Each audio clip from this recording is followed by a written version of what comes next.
party thief, and... Clive! To what do I owe the pleasure? I just wanted to see how the town's been faring since you brought everyone together. Since we brought everyone together, all is absolutely wonderful. Conrad and Natalie's hands remain safely away from each other's throats and firmly at the helm. Our stores are full, and the bandits still too disorganized to raid them. Just as the good Lady Jane and Lord Underhill intended. Are you a lord? Lubor's going to be one too. They're going to make him the Lord of Dalimil, because of how he stopped all the grown-ups from fighting. It's the mayor of Dalimil, dear child, and the vote hasn't taken place just yet. But if the people wish me to lead them, I shall. And my first act will be to build a school so that menaces like you two learn not to interrupt your elders. Speaking of menaces, there may be a rather worrying one just over the horizon. May there indeed. I'm afraid the example Conrad and Natalie set in putting aside their differences and presenting a united front might have caught the bandits' attention. And they might have elected to take a similar approach. They have formed what one could call a League of Outlaws, and they grow more organized by the day. But we'll fight them all off just like last time, no matter how many of them there are. Won't we, Lubor? Of course we will. If we continue to work together, we can overcome any challenge we choose to face. The longer we avoid facing this one, the more difficult it will be, until the only way to overcome it might be to run for the hills. Our best hope is to nip these efforts at organization in the bud, by finding those ne'er-do-wells who have yet to join the cause, and ensuring that they never do. Perhaps a certain Lord Underhill might be willing to lend us his aid once more?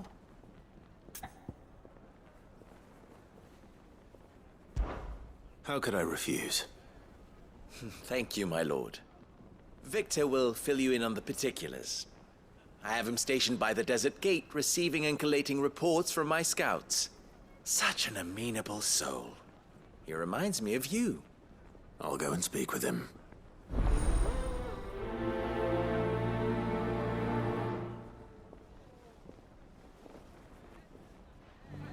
What's the difference between a lord and a mayor? That's easy. One of them swings a sword, the other forges them.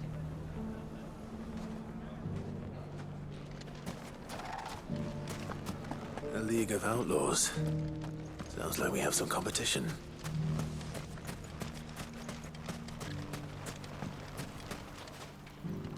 Still in Dalimil, Victor? Ah, Sid. I thought you'd have returned to Cosnes by now. I did. Then I came back. I've developed something of a fondness for the place. And having worked so hard to see it saved from one fate, it would seem remiss to abandon it to another. A sentiment Master Lubor certainly isn't shy about exploiting. Hence my doing his bidding yet again. You're not the only one. What does he want you to do? He asked for my aid in putting down the bandits. And he said that you might be able to help me find them. Then you've come at just the right time. I was on my way to speak with Conrad about how to organize our forces. There are more camps in the vicinity than we can safely strike at once. But we must strike together, and we must strike soon at as many camps as we can. We can't give this league of theirs time to rally its forces. All right. Which camp shall I take? There's one upriver. Just out there, across the dunes. Leave it with me.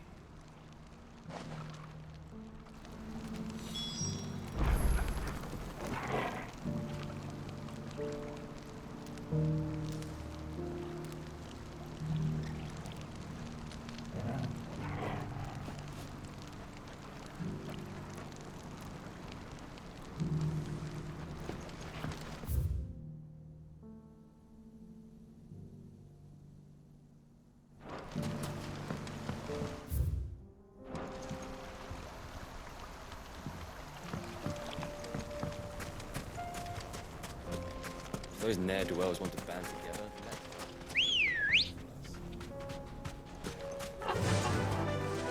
Fly, Ambrosia.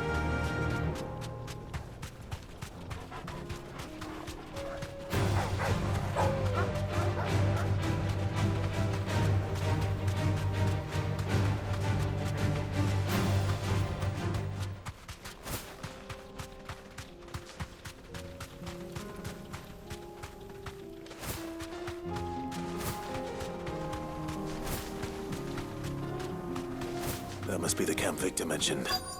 Come on then, Toggle.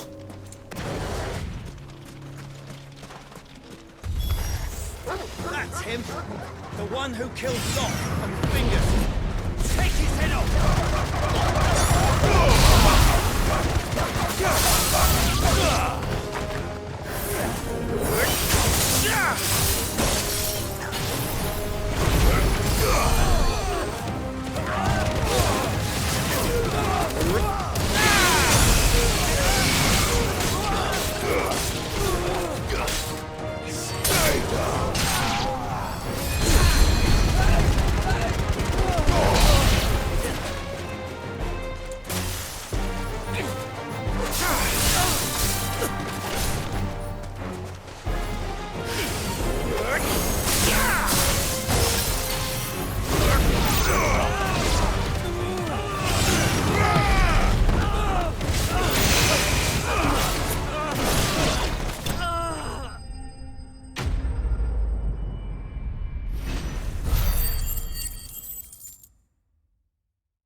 I'd better let Victor know. Sid, where are you? Ah, I see the bandits didn't pose you any trouble. No, but that's not why you're here, is it? No. Something's happened. We need you back in Dalimil. What is it? The whole town's in uproar. They're saying that Lubor is a bearer. What? Seems that one of our parties wasn't as thorough as they should have been. They let one of the bandits escape, and his escape route took him right through Dalimil. Some of the children spotted him, and he was about to silence them. And when Lubor felled him with a bolt of magic, and without a crystal. But that's not possible. It is, if he's a bearer and has been hiding it all these years, which is what people are saying. If he has, well, I wouldn't blame him. No man is branded by choice. Still, all those people see is a man who's lied to them all his life. One who was made a leader of himself when the world believed he should have been a slave. Fuck. I don't know where we go from here, but I know one thing. Lubor needs all the friends he can get right now. You're right.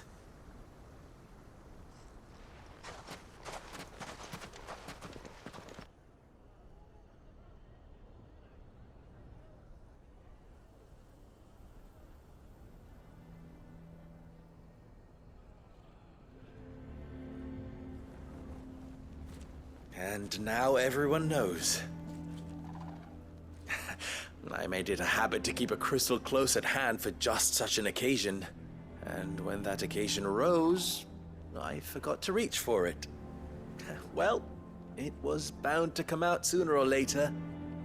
We're sorry, Lubor. We tried to keep running. But we just couldn't anymore. There's nothing to be sorry for. I rather enjoyed playing the hero for once. All that matters to me is that you two are safe. Look at him talking to his betters like it's nothing. All lies, I'll wager. Just like the ones he fed us all these years.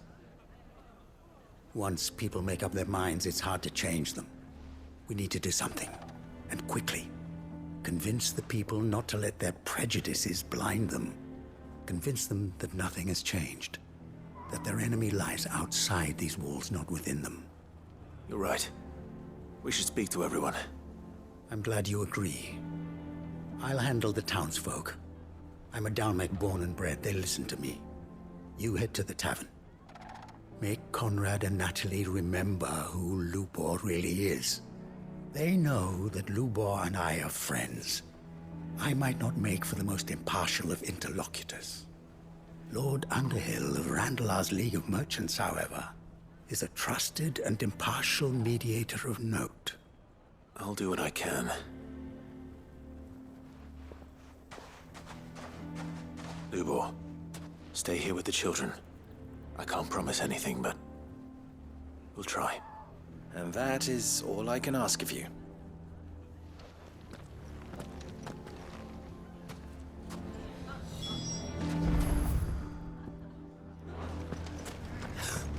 Why are you taking the bearer's side? Why do they always have to make such a fuss out He knew all along that he was... Forgive me for disturbing you, but could I have a moment of your time? I've seen your face before. As have I. Lord Underhill, wasn't it? Of the League of Merchants. That's right. I wanted to speak to you about Lubor. The rumors that he's a bearer. All true, I'm afraid.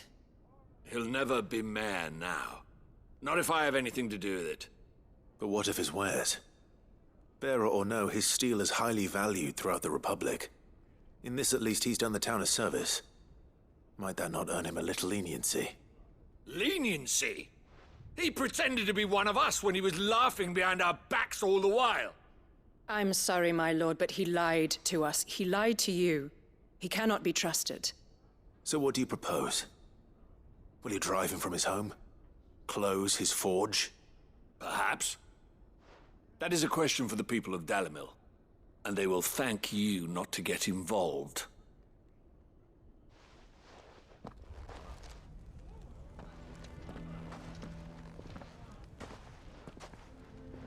The townsfolk have made their minds up. There was nothing I could do. Nor I. Conrad and Natalie refused to consider anything but their own wounded pride. You never know. Once their anger is cooled, they might see things differently. For now, we should report back to Lubor. All right.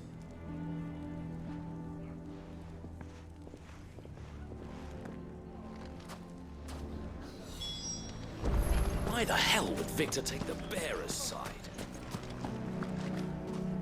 I assume the situation is hopeless? There's still hope. But...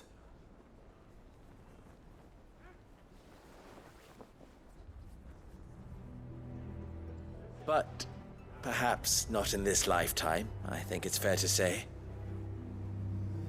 You mustn't think like that, Lubor. Give them time. They'll come around. We'll talk some sense into them in the end, you'll see. No, you won't. And your efforts would be better spent elsewhere. But Lubor... Rosina would often tell me that steel does not lie, that a blade is a reflection of the smith who forged it. To yourself be true, that was her point. Rather an ironic one when you consider that her life was taken with a blade of her own making. But I do not doubt that she was always true to herself and what she believed in, right to the end. And so must I be. I must do what I know to be right, no matter what others might think of me.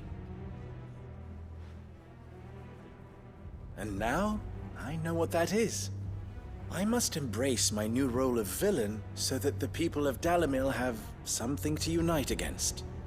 For only united can they hope to stand against the threat that awaits them. I'll need to make a suitably dramatic exit, of course. Don't go, Lubor. You're the only one who was ever kind to us. We'll be all alone. Again. Trust me, little ones, it is for the best that I go. Not only for the town, but for you, too. How could it possibly be for the best? These children need you. The least you can do is give the townspeople a chance to change their minds. They would not take it, Victor. It's over. Over, you say? And so just like that, you're going to throw this town and these children to the wolves? I thought you were better than this. But it seems you had me fooled as well. Victor. Forget it. Do what you will. You sure you're making the right choice, Lubor? Of those available to me, I believe it's the best one. Yes. But where are my manners? Here. A reward for clearing out that bandit camp. Right then. I have packing to do. If there's anything I can do. Anything. I'll bear it in mind. Thank you.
Lord Rosfield, is there aught the Undying might assist you with this day?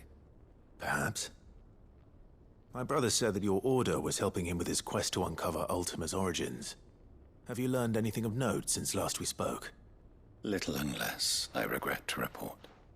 I see. Be assured, however, that we will not rest until the truth is known. Even now, our archaeologians scour ruins in every corner of the realm for traces of Ultima's touch. Fallen ruins, I take it. Dating back as far as Phoenix Gate. Indeed. Ultima's thralls are oft sighted among the remnants of the fallen civilization, as if protecting the secrets concealed within. Secrets we'd see unearthed. Should our methods be of interest, my lord, mayhap it would please you to observe some of our number at work. Would that be possible? Of course. A survey is being conducted not far from here. Perchance you are familiar with Kretov, a small hamlet built around a fallen airship. I was due to visit my colleagues there to collect their preliminary findings, but if you would consent to do so in my stead, I'm sure that they would be honored to relate any discoveries they have made to you directly.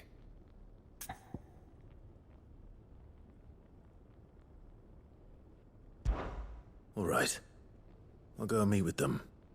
They will be most gratified, I am sure.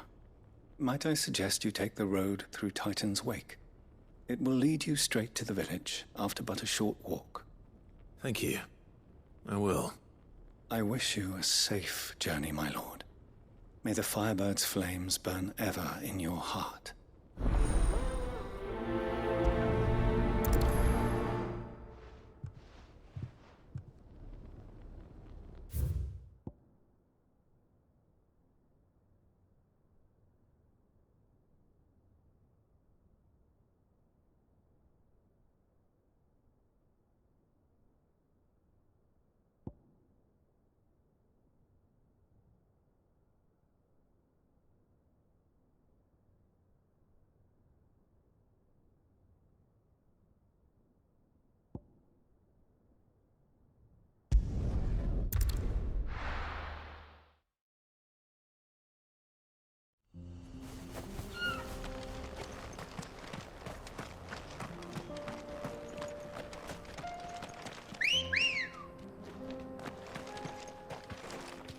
Ready, go? Run like the wind.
What's happened? Cards at the gate. We'll ride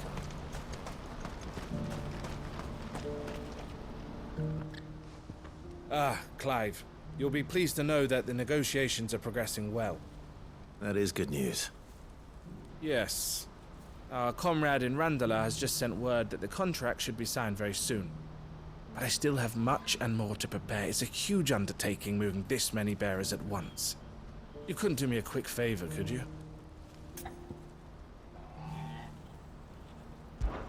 What is it this time? More wild beasts? Nothing like that. I just need you to go over to the caravans and ask El how long we have until the bearers arrive. Find out exactly how much faster I need to get all these supplies moved. All right. I'll go and ask. Thanks, Clive. I owe you one.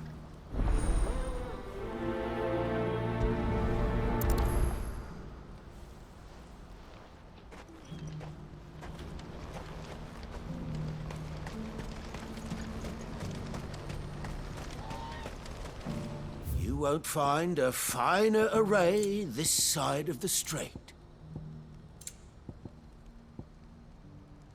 You're welcome anytime. Don't blame yourself, El. This is their fault, not yours. I know, but... No buts about it, all right?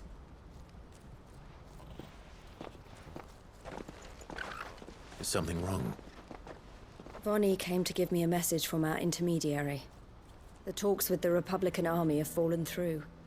They've reached an agreement with the Silver Peak Consortium instead. Though prices have fallen of late, we deliberately offered above the going rate to try and deter other bidders. But the Consortium offered double what we did, and the army jumped at the chance. And you had no opportunity to make a counteroffer? None at all. And we were so close. El? What's happened? I saw Vonnie leaving. She didn't look happy. And with good reason.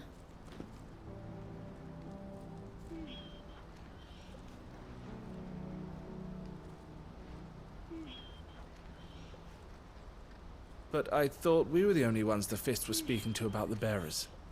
How did the Consortium even find out about this? It's not so surprising.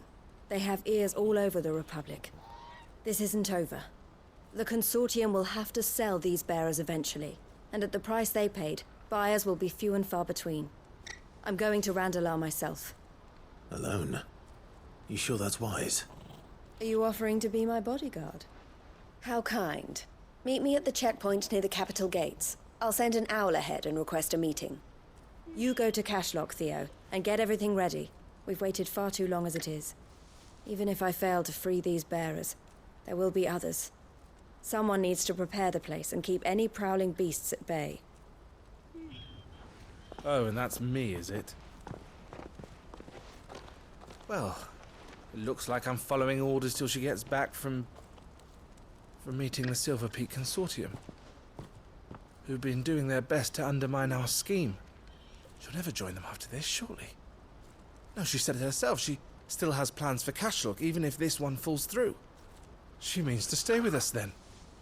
I can't say I'm not happy to hear it, but... is this what she really wants? You have to trust her. You're right. It's what she wants now. And if Elle's off fighting for the cause, I should do my part too. So I bid you farewell and safe travels, my friend. I'll gather my men and leave for Cashlock. We'll make sure the place is well stocked and defended. You go to Randalar and see if you can stop my sister biting the Consortium's heads off. If she won't consider her prospects, someone has to. I'll do my best.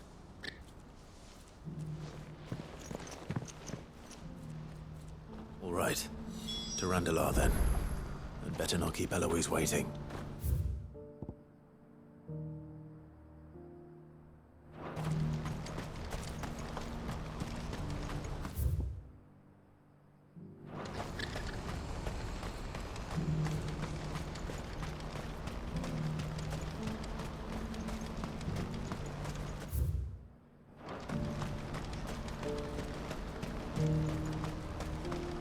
What I wouldn't give for a hot. Looks like this is the end of the road for us. When are they gonna let us through?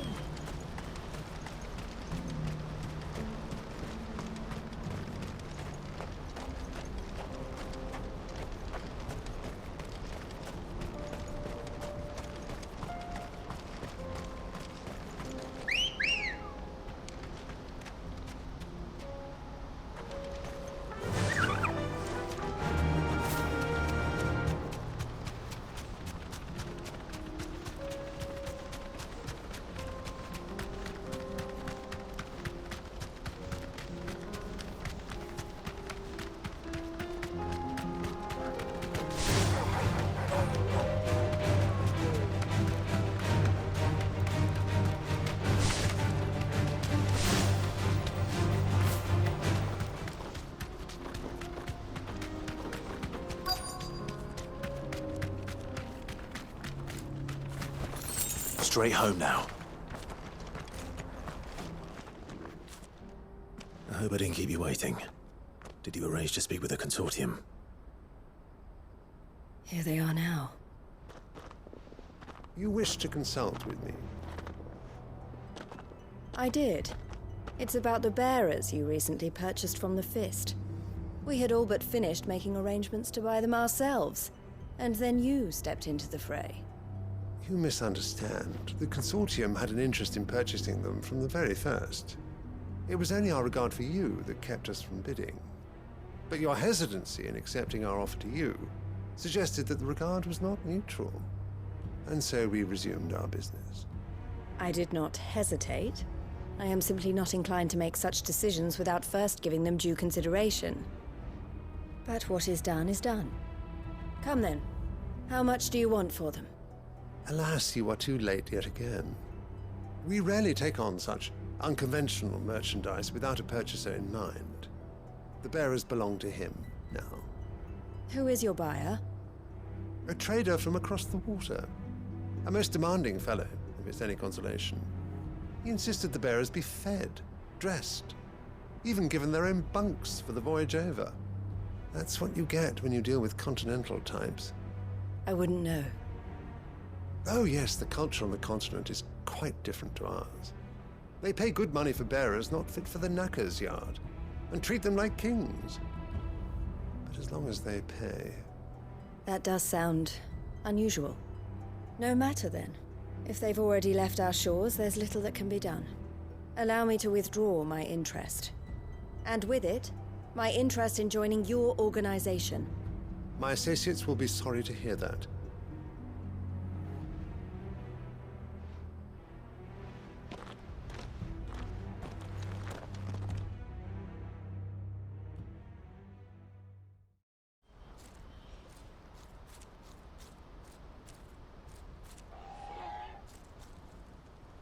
I'm sorry you weren't able to save them.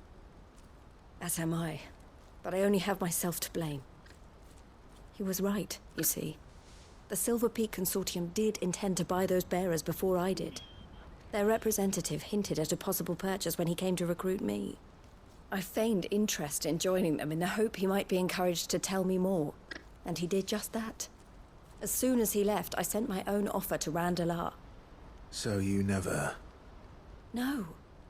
I entertained the Consortium's proposal solely so I could learn more about those bearers. But I was a fool to think they wouldn't find out. I knew exactly who I was dealing with. You tried. I did. And if what he said was true, the bearers are to be well treated. Which is something, at least. But they deserved more. I wanted so badly to see them freed. Eloise! Eloise! Word from Cashlock. The village is under attack. A pack of beasts have come down from the mountains, and there's a dragon at its head. Theo and the others are trying to hold them off as best they can, but the odds are against them. They need help, and fast. Theo! I'll go on ahead. Thank you, Clive. I'll gather some men and join you there. Just... make sure he's safe.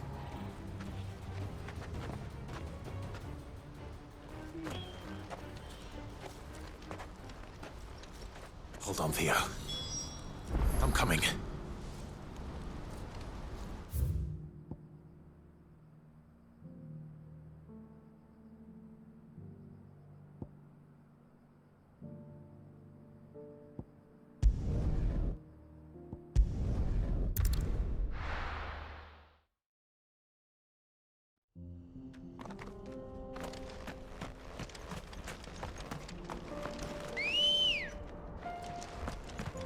Come on.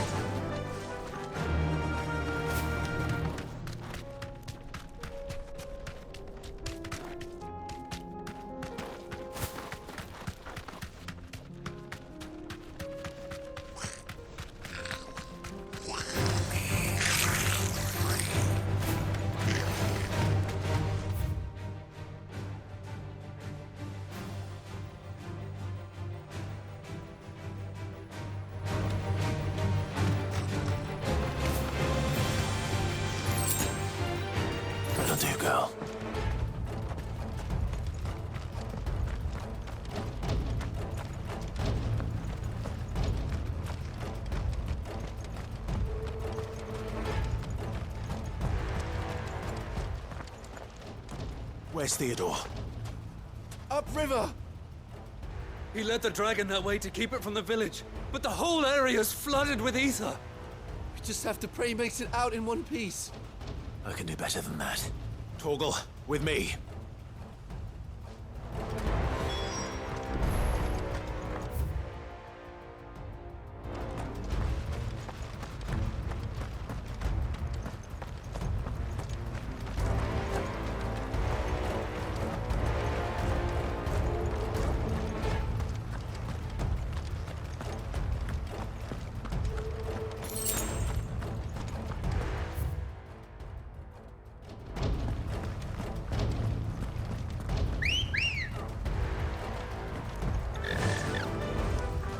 Fly, Ambrosia.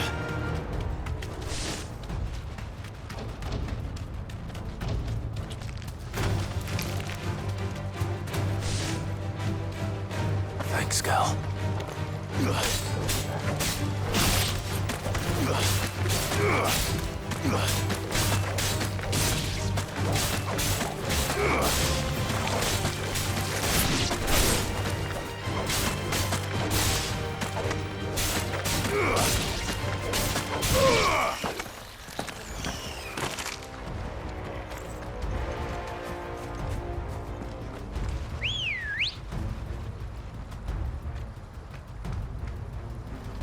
Let's go.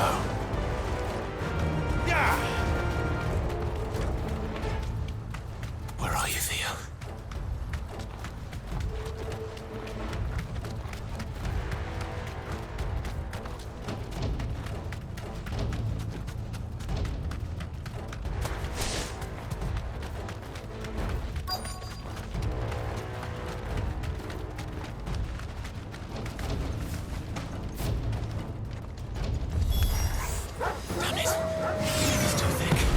Creatures have already turned.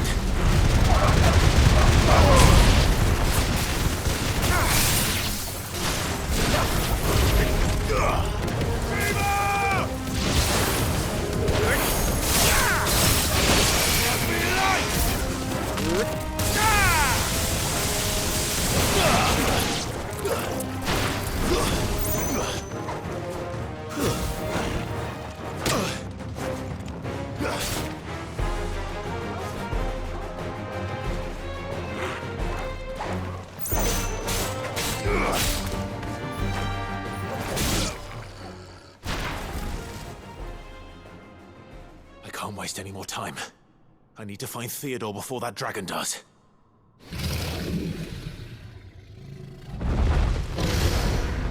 Looks like it's found me. This thing's turned as well. This isn't going to be easy.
To me, boy! I'm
Clive?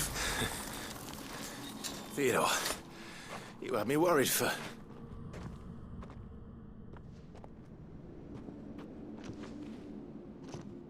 We have to get you out of here.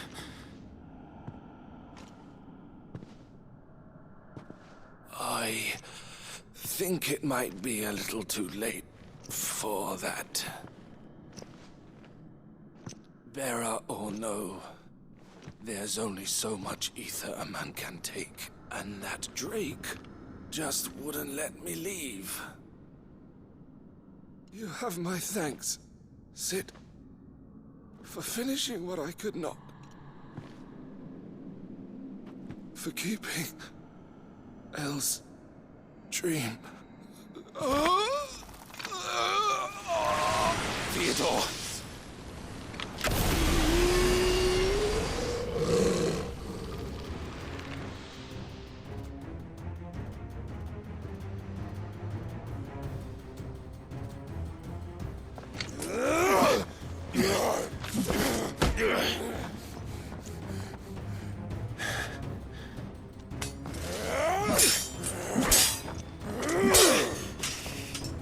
Don't make me do this. Stop it, Theo! Stop! Stay back, Eloise! He's turned. And so will you!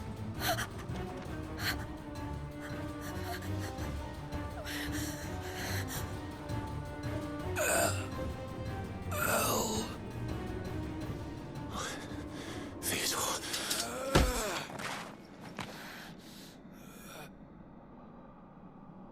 Take care of my sister. Theodore, wait. Goodbye, Elle.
Thank you, Clive. I think I'll be all right now. That was true bravery he showed. Leading the dragon away from the village like that. His first instinct was always to protect people. To put others' well-being before his own. And now he's gone. Because I sent him to that place, against his will. It wasn't against his will. He was ready to do whatever it took to show you he could stand on his own. So that you would finally be free to live your own life. To live my own life? He never could come to terms with the choice I made. What exactly happened?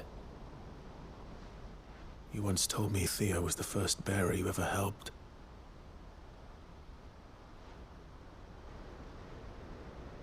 We grew up in Canva. We were born to one of the great trading houses. And I was chosen to inherit the family business. I had my father's head for figures, you see. Theo did not. While I studied the art of commerce, he played at soldiers instead. A late bloomer, in more ways than one.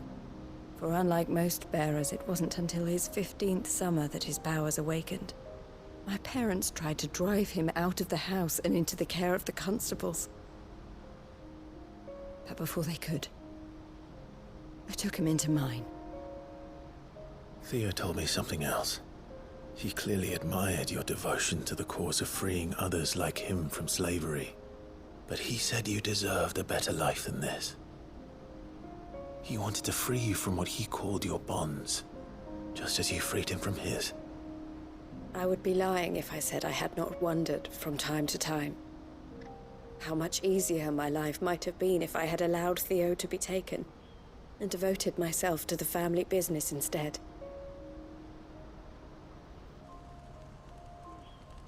But I have never regretted the decision I made. Being with my brother meant more to me than tradition or reputation. I only had to look at him to remind myself of that night and the choice I made and the fact that I would make the same choice again in a heartbeat.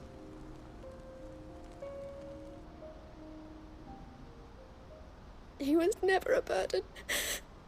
How could he even think that? If anything, I was the one who weighed him down. You weren't, Eloise. He said it himself, that he had always been grateful to you for saving him, and that he wanted to repay you by letting you live the life you were denied. Neither you nor Theo weighed each other down. You loved one another. You did whatever was necessary to continue living your lives together, and you always would have. You're right. All I ever wanted, all I ever did, it was so we could be together. Oh, Theo, why did you have to...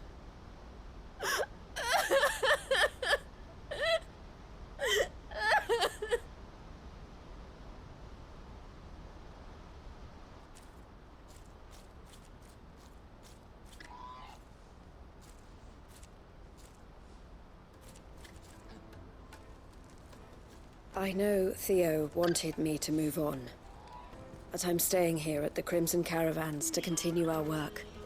We can make a difference here. We can help people, save them. I need nothing more from life than that. So I'll carry on doing what we do, ensuring that goods, people, bearers get where they need to be, bringing smiles to people's faces, just like we always have, and to Theo's, wherever he is. This is the life I have chosen, the life I will always choose. I've made a choice of my own, to continue helping you however I can, whenever you need it. Thank you, Clive. Let's go on together then, for Theodore.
There were ghosts at the gates not days ago.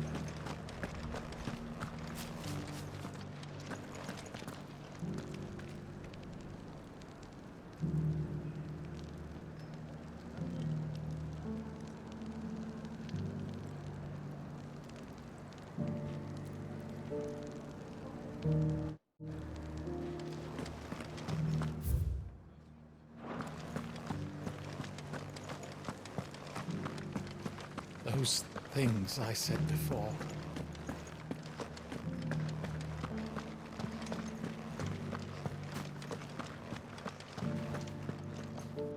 Oh, Clive. What am I to do? My wards and I may soon be without a home. What's happened? The High Cardinal has descended from his lofty throne and taken up residence here in Northreach. The High Cardinal? Leader of the Council of Elders, second only to his Radiance at the head of the Imperial government. Not that any of those things still exist. Now he goes by his noble title, the Duke of Oriflamme. And what does he want with Northreach? He wants to transform it into a military stronghold, a foundation upon which to build a new Sambrec. He's already secured the support of the various army remnants, with promises that they shall be afforded the respect they deserve in his empire. One built on the confiscated property of the people. He would rob the populace to pay for it.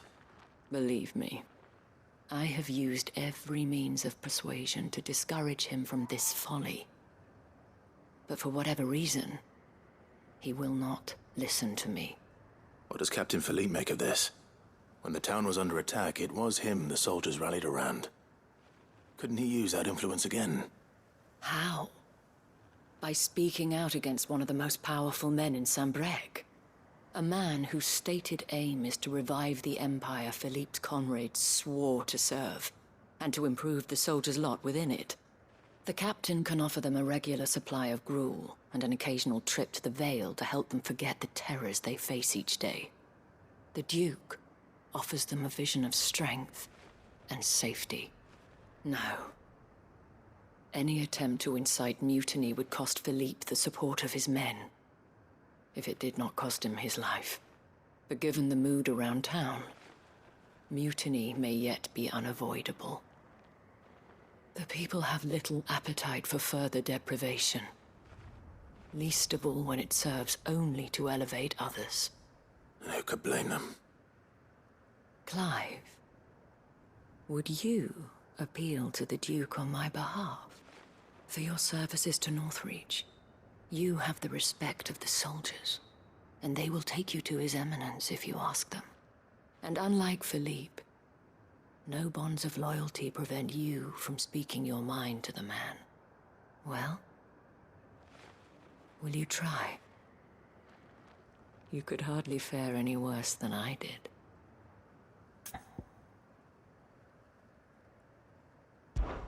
I'll see what I can do. Thank you, Clive. Tell me then, where will I find this Duke of Oriflamme? In the garrison? Overseeing the troops, yes. All right.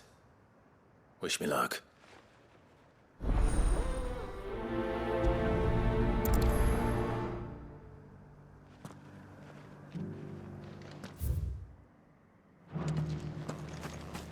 I may have met this Duke before, at the Remembrance Ceremony.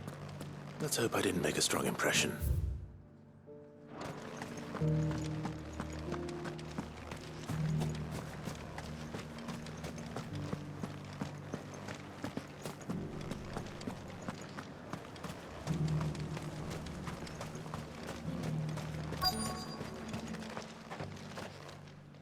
Halt!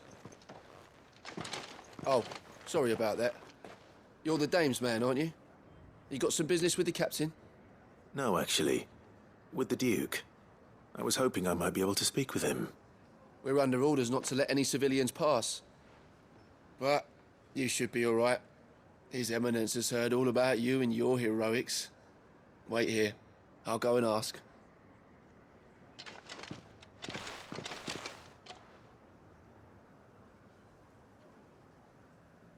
So, you are the sellsword who lent his aid to the garrison. The Empire owes you a debt, and I shall see it repaid. But tell me, is it wealth that you seek, or favor? Neither, Your Eminence. I thought only to inquire about your plan to turn Northreach into a stronghold. Ah, I see. You are worried the expanded garrison will render your services redundant. Yet you needn't be. A proud fighting man like yourself shall always have a place here. Pride of place, in fact. For too long has the contribution of the noble soldier been under-reckoned. But no more. For it is they who shall see the Holy Empire rebuilt, beginning right here in Northreach. Why here, Your Eminence? The town has been fortunate enough to escape largely unscathed from the recent troubles. Her defenses are sound, and her garrison well prepared. Which is more than can be said for Oriflamme or Twinside. The Empire wants for a capital, and I believe Northreach to be the perfect place. With Caer Norvent as her citadel. Once we have seen to the refortification of both the town and the castle, we need only build a wall around both to create a city that would be the envy of the twins. Plans are already underway for the construction. Soon enough, these thralls shall learn that they are no match for the might of Sanbreque. I fear you underestimate how dangerous these creatures are, Your Eminence. Should they return in force, you will need all the people of Northreach to come together in defense of the town. Something they may be loath to do if they've been deprived of their worldly goods. The people will do as their leaders command. If Sanbreque is to be rebuilt, she will require a functioning government. One whose authority is beyond question. That is why this levy is necessary. So that any man who wishes to join the army might do so and be fed, outfitted, and paid as befits a defender of the Empire. And yet there are those who persist in peddling the treasonous lie that I seek to steal from the people and drive them from their homes.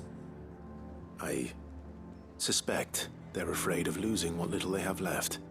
Precisely. The common folk have little and less, and you mean to deprive them of even that. You would sow the seeds of your new empire in your own salted earth. Sabine, we have discussed this. Yes, and I told you then how putting the empire before her citizens would lead only to revolt. Without an empire, there are no citizens. And in yours, there will be only beggars. Is that what Griga wills for her people? Do not take her name in vain, Sabine. I'll come back later. The citizens revolt. I wonder what the people really think of the Duke's plan. It wouldn't hurt to ask them, I suppose. Let's begin with those on the other side of the wall. Sabine, you are embarrassing me.